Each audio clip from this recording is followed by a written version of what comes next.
That's what is fiduciary advice? That's the question. What is fiduciary advice? That's the question. That's actually a great question. It's a question that I got this week with a new client. She's an attorney.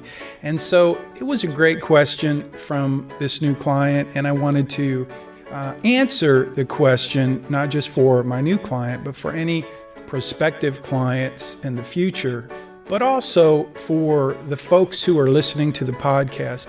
I started to do a little research, and I started with Investopedia. So here's a little clip coming up about what Investopedia says in answer to the question, what is a fiduciary? But first, let me share kind of my agenda for it turned into quite the agenda. To answer the question, what is a fiduciary, I started with a little research. And like I said, I started with Investopedia, which is really my favorite place to go when I have a question and I want a better answer than I can come up with from the top of my head. So I also found this guy named Clark, and I'm going to share his video. It's a really informative. I've never met Clark. I just doing a little research. I found this video where he talks about what is a fiduciary, and a question, just like I got a question from a new client. He got a question on his podcast from someone who was working with a financial advisor who was becoming a fiduciary. So you'll get to see that video. It's cool. I think Clark seems like a pretty cool guy.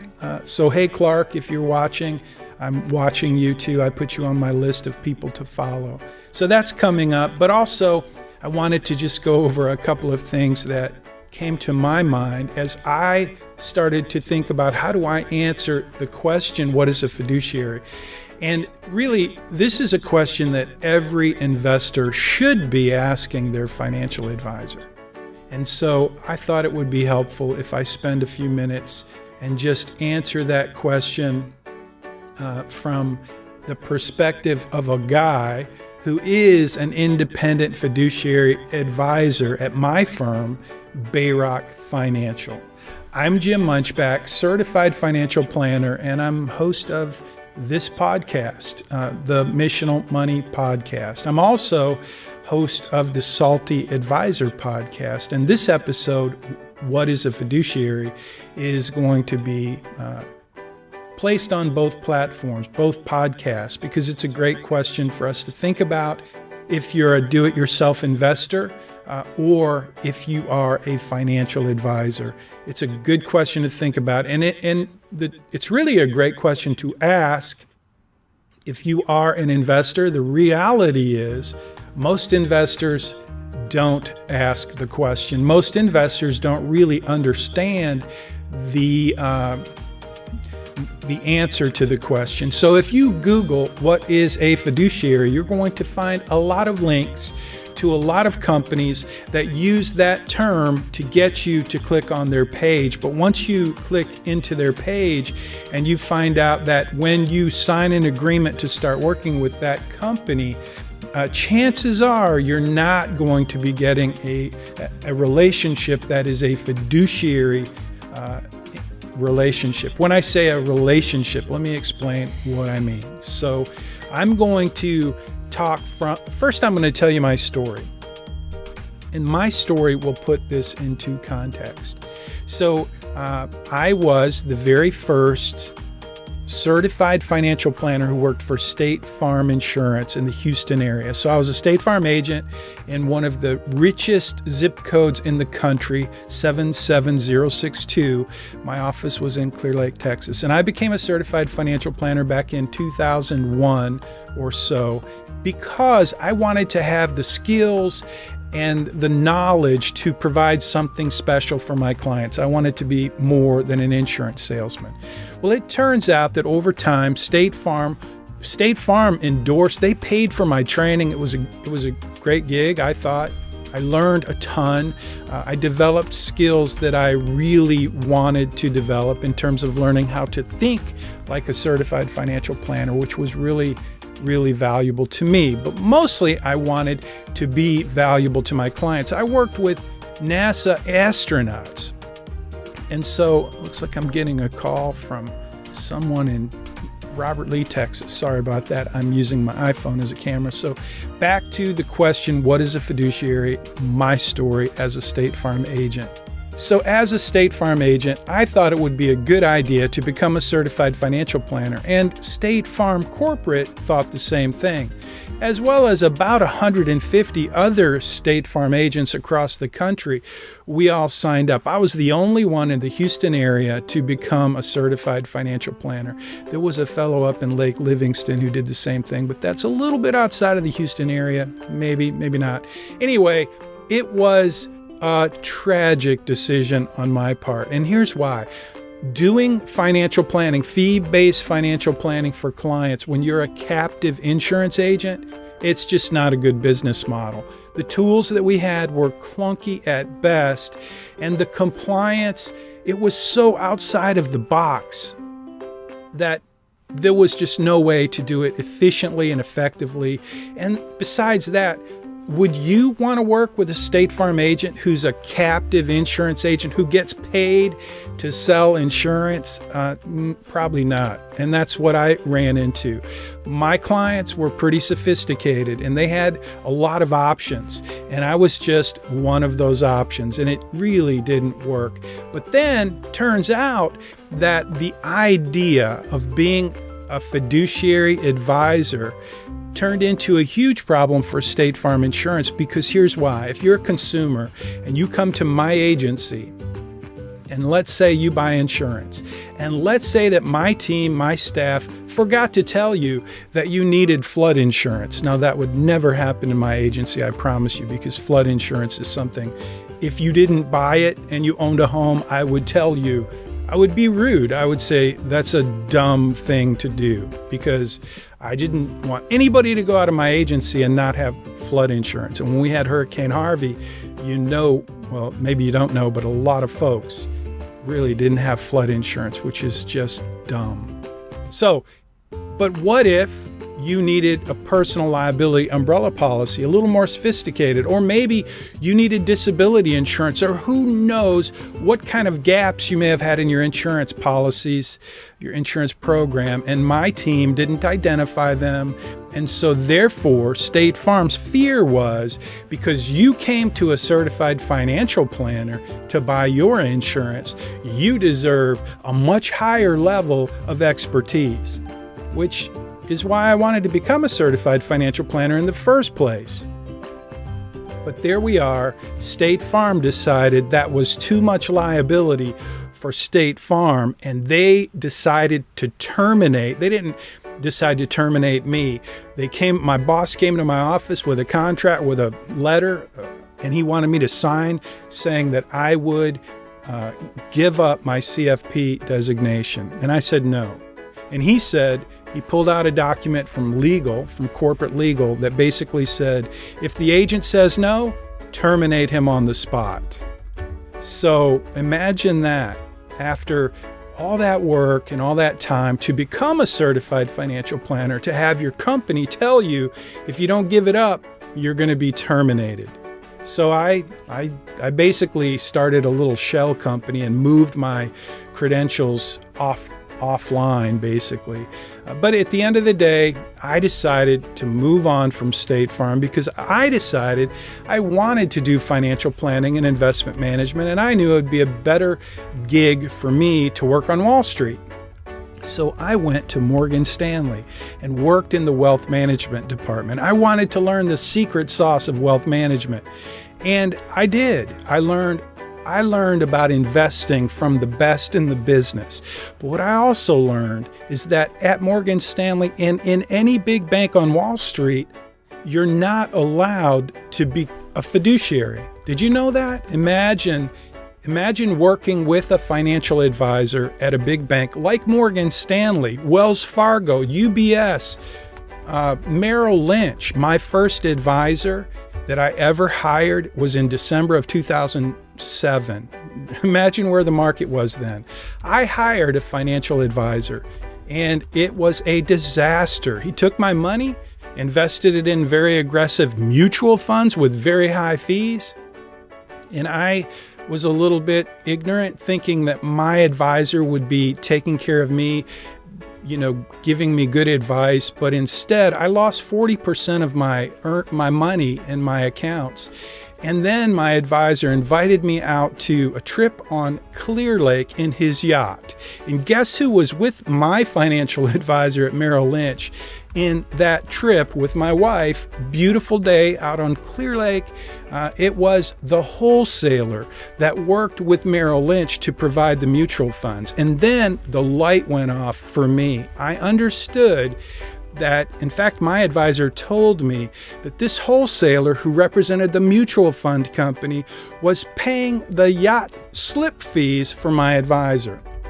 My advisor lived on a yacht on Clear Lake, and it was a business expense that was paid for by the mutual fund company. And that's when I realized that's the reason that my advisor never suggested that we sell anything when the market started to tank because of the great financial crisis. So that's my experience on Wall Street as a client who expected that I was getting fiduciary advice, but I was not.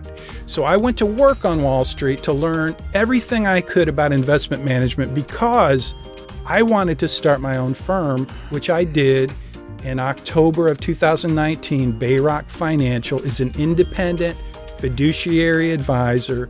We do financial planning and investment management. And so I wanted to be able to give the kind of advice that I expected when I hired an advisor. And I wanted to be a fiduciary. I did not want to have the pressure of selling something. I had that at State Farm. It's all about selling stuff, life insurance, investment products, insurance. I got paid a commission. It was a terrible place to be a certified financial planner.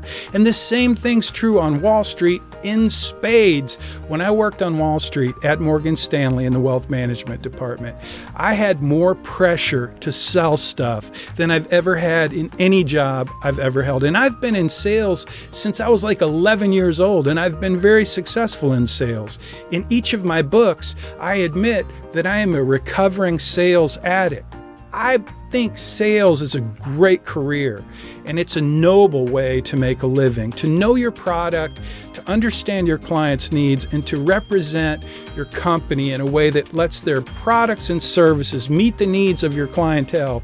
It's a great way to make a living, but it's not a great way to make a living if you're in this business.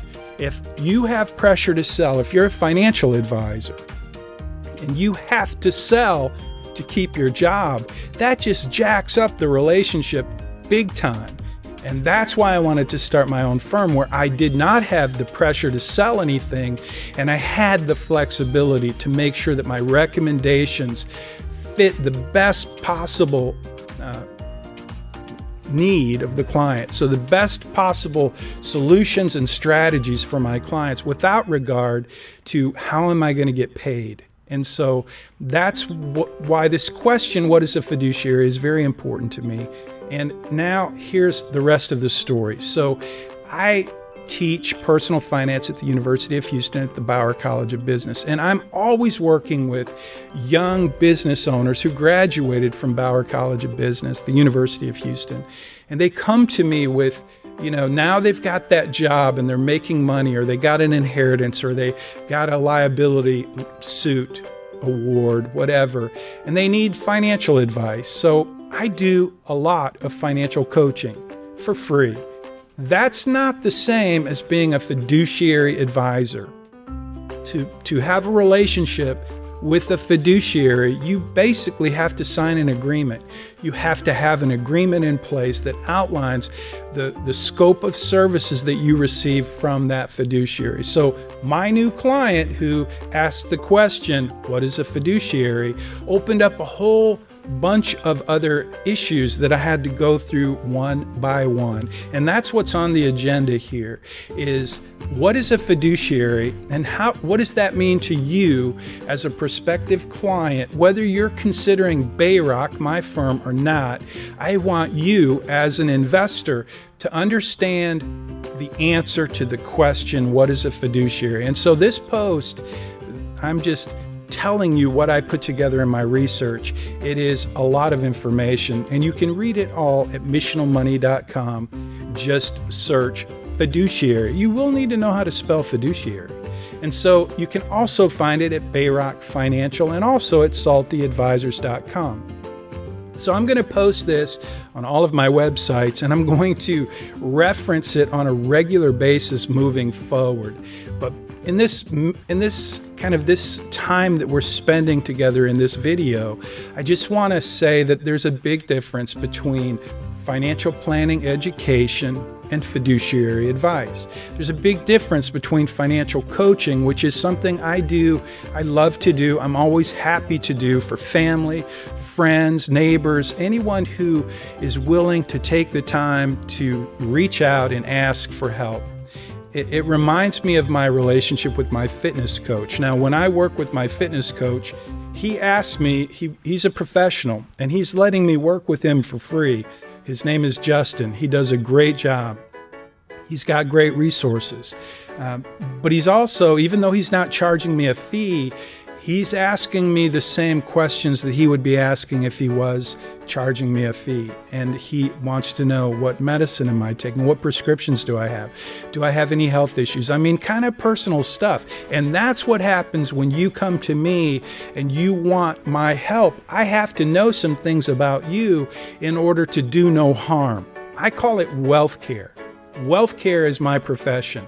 I can help you save more money, pay lower taxes, build a better retirement. I can help you create a holistic and compelling financial plan for your future that will get you from where you are to where you want to go. But I can't do that without asking you a lot of information. So whether I'm working with you as a coach or a fiduciary, I need to know some things about you. And so I've made my education the education that I provide, I've made it accessible through an online course called 30 Days to Make Your Money Count. I always want to say 60 days. It could be 90 days. It could be 365 days. But I'm giving the course away for 30 days. 30 Days to Make Your Money Count, with the hopes that you'll consider joining me with a $25 a month membership where you'll get all of the resources, including a premium financial planning portal where you can literally create a comprehensive financial plan, either with me through coaching like we're doing now on this weekly Zoom meeting, which is part of the lesson in 30 Days to Make Your Money Count. So you may be inside the course watching this right now, getting the question answered, what is a fiduciary? I hope you'll join me next time, because there was a lot in this question that I'm going to be covering in the future. Like, for example, what is the fee structure? You can read about that in the article that I posted. But if you want to learn how do you identify your risk tolerance, that's something I have to ask every client, whether you're a coaching client, a financial planning client, an investment management client. It's free. It takes 5 minutes. It's a survey. It's really cool. You'll learn more about that next time. How do you do it? What is it? Why is it important? Risk tolerance, I call it Riskalyze. That's the name of the company that I use. It used to be their name. They changed their name. I forgot what their name is now, but it's a great tool. So the other thing is the intake forms that I use in my firm. I'm going to go over those so that you as an investor can learn how that should work for you, the kind of information you have to give to your financial advisor, whether they're a fiduciary, especially if they're a fiduciary, but even if they're just a financial advisor trying to sell you something, we all have a requirement to know your client. So there's an intake process. I want to show you mine. And I want you to see how it works so you can know what to expect if you hire me or if you hire someone else. And if you're a financial advisor, it'd probably be a good idea for you to have a really good process for client intake. So we're going to go over that in the future. Onboarding agreements. Agreements are very critical. They're very legal. I'm going to share my agreements with you. And if you're a new client, like the one who asked the question this week, you will get to look at them, review them, and sign them if you want to work with Bayrock and with me. So another thing I'm going to go over in the next couple of weeks, or maybe this week, is advisor coordination. As a fiduciary, an independent fiduciary advisor, one of the things I believe should be part of everybody's financial planning process is advisor coordination, because your family attorney isn't talking to your CPA, and your CPA isn't talking to your insurance agent. Your insurance agent's certainly not talking to your CPA or your family attorney, and none of those folks are talking to your investment guy, and your investment guy is usually talking to himself. So advisor coordination really matters. I'm going to play now as I go off. As you watch, Ask Clark. After that, I'm going to share just a little snippet from Abbott and Costello. It's an amazing piece. If you think about it, the amazing coordination that it takes for these two guys they're no longer with us, but the amazing coordination, the timing, the profession. I can't imagine how much time they practiced and rehearsed this gig to make it come off perfectly, but they did. But I use Abbott and Costello, who's on first, as a way to say, hey, what if in your financial plan, your family attorney and your CPA don't talk to each other, your insurance agent never talks to anybody on your financial team, and your investment advisor as well isn't talking to anyone on your financial advisory team. Advisor coordination really matters. Who's on first? So it's just so funny way to remember that it should be part of the financial planning process. And also, just think about this, a financial planning gap analysis. It makes sense to me that when we start out working together, if you really want to have a well-coordinated financial plan, part of the process should include upfront going through all of the essential elements of your financial life and making sure you don't have any big gaps. And that's one of the things I try to do with every client. It takes time, but it's worth the time. Financial planning gap analysis, advisor coordination. These are part of the process at Bayrock. They're part of my process, and I think they should be part of every financial advisor's process. I think they should be advisor coordination and a thoughtful financial planning gap analysis. Those two things should be part of your financial plan. So if you're working with a fiduciary advisor, that's probably something they're doing. If it's not, send them over to Salty Advisors podcast or saltyadvisors.com, where we do training for financial advisors. So thanks for watching. Enjoy what's coming.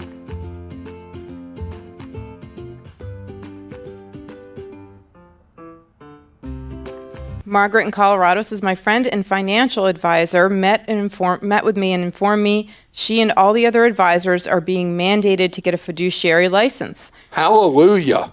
Because of this changeover, they will be going from charging fees to a cost of 1% of my conservative funds. I have 3 accounts with them: an IRA with a spouse benefit of around $100,000, and that's around $100,000, a Roth IRA about $100,000, and a transfer on death at $126,000. I read your article on Clark.com titled, Should You Manage Your Own Portfolio? And it indicates that 1% is not outrageous. So do I stay with them, or should I switch to one of your 3 favorites? And if so, which one? I'll be paying double what I was paying, approximately $1,500 in fees versus $3,000 if I'm charged 1%. Please help.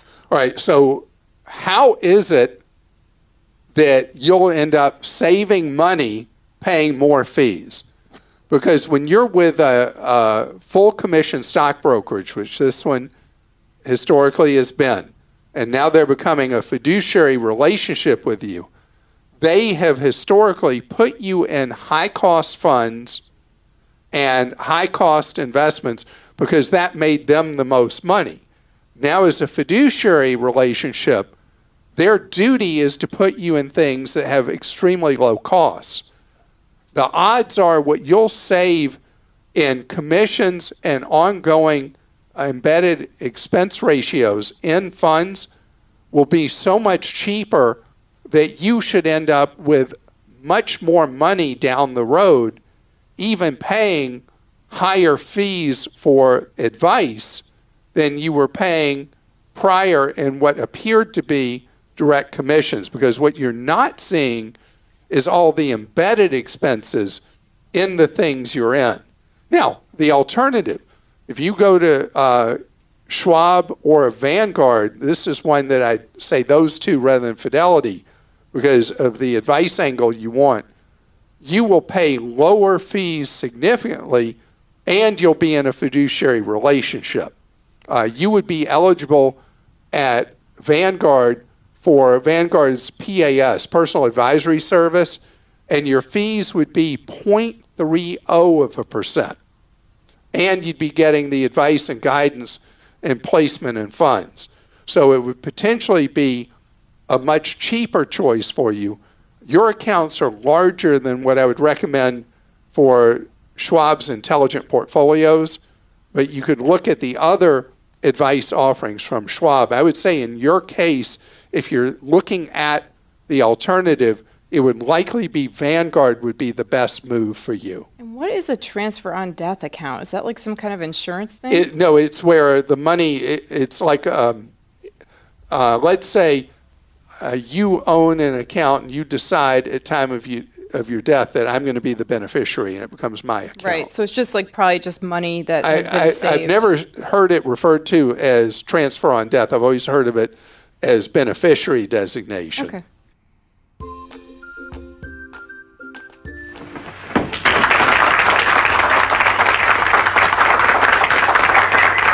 Friends, I told you that my partner would be here, and here he is. Didn't you expect him, did you?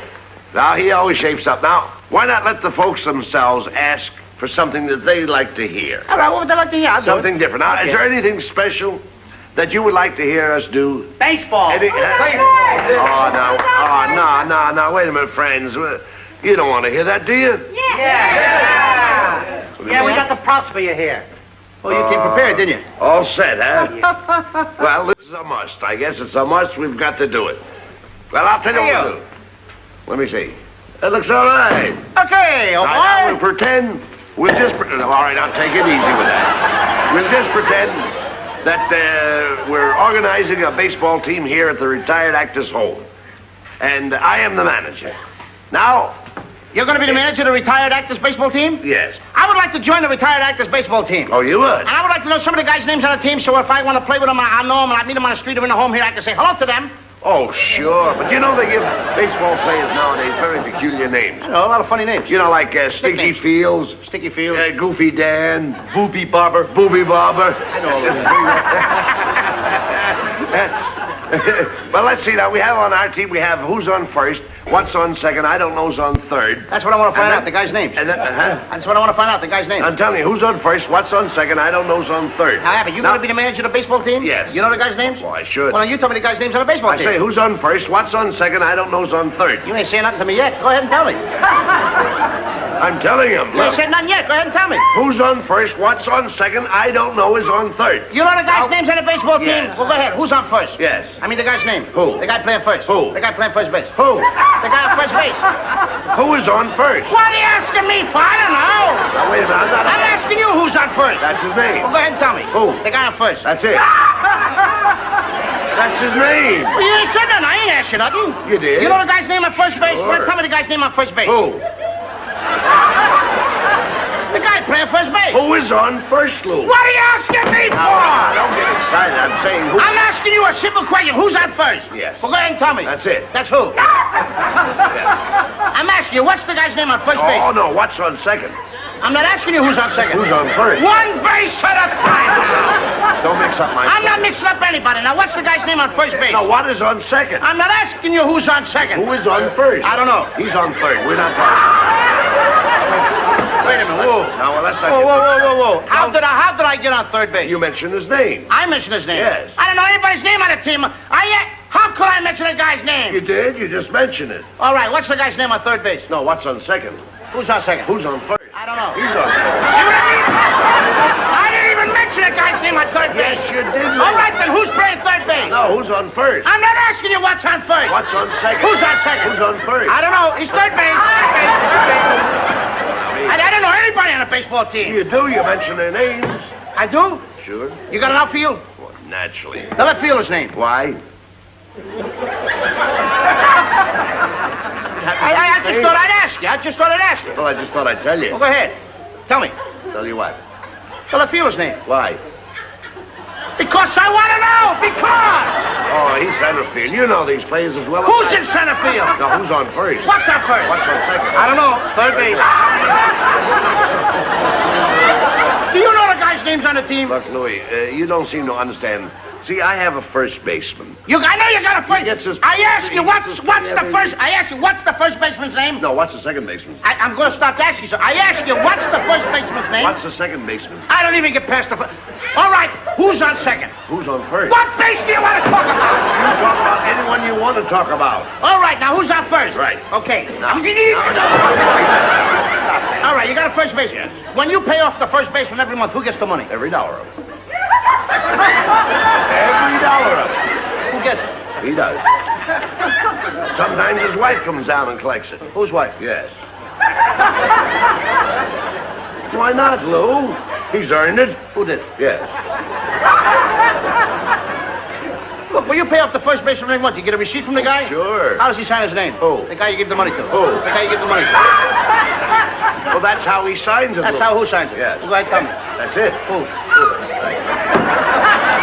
Look, you go to first baseman, Yes.